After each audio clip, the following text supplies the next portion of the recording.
I planned a full market event before my launch, and I had never done anything like this before. So in this video, I'm going to walk you through exactly what I did and what I learned step by step. If you've ever thought about hosting pop-up markets, craft fairs, or vendor events, this will give you a real behind-the-scenes look at what actually goes into it. I'm going to break down how I planned mine, what worked, what didn't, and what I would do differently next time. If you're thinking about hosting an event yourself, one thing I'll say up front is start earlier than you think. There are more moving pieces than you expect. One thing I had to figure out was the location. And this decision impacts everything. How many vendors you can have, the types of vendors you attract, and how many shoppers actually show up. For me, I was thinking through things like indoor versus outdoor, foot traffic, parking, and the overall layout. I wanted to find a venue that would be a blank canvas. I found the venue through a website called Peerspace and was able to schedule a tour.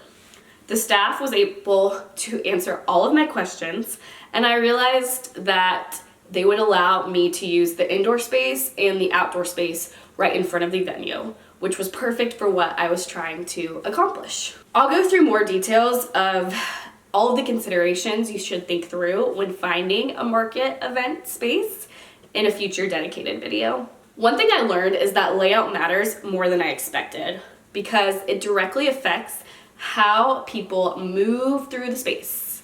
Next, and probably the biggest challenge, was getting vendors. What I realized pretty quickly is that most organizers are doing one of three things: posting in Facebook groups, using Instagram, or reaching out manually. And it can get really overwhelming really fast. This is actually one of the reasons I built Let's Pop Shop, so vendors can discover events and apply in one place instead of everything being scattered. So for my event, I used a mix of my existing audience, my email list, and the app. The app made it so much easier to manage applications and collect payment as well. Since I allowed vendors to sign up for the app via early access prior to the launch, I was able to review the pool of existing local vendors.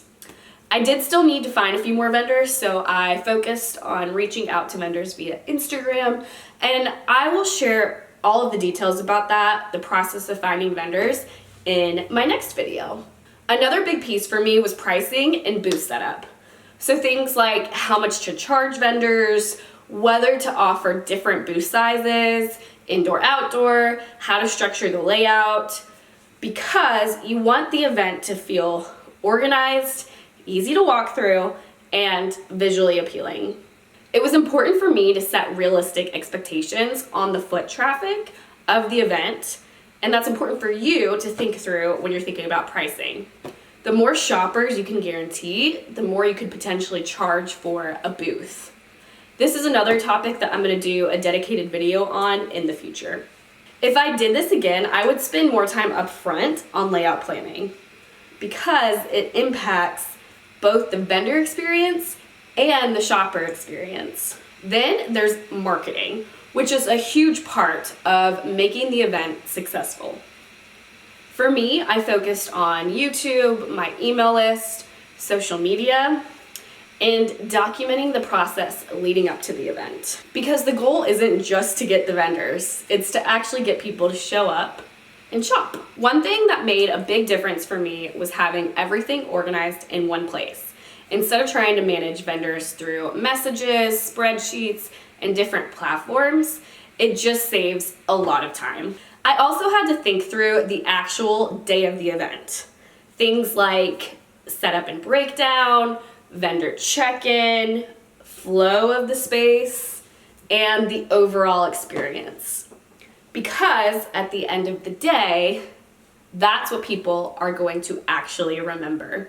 Looking back, a few things stood out. Some parts took way longer than I expected. Some things were actually easier than I thought. And having a system made a huge difference. If I were to do this again, I would start earlier, be even more organized up front, and continue refining the process. You live and you learn, right?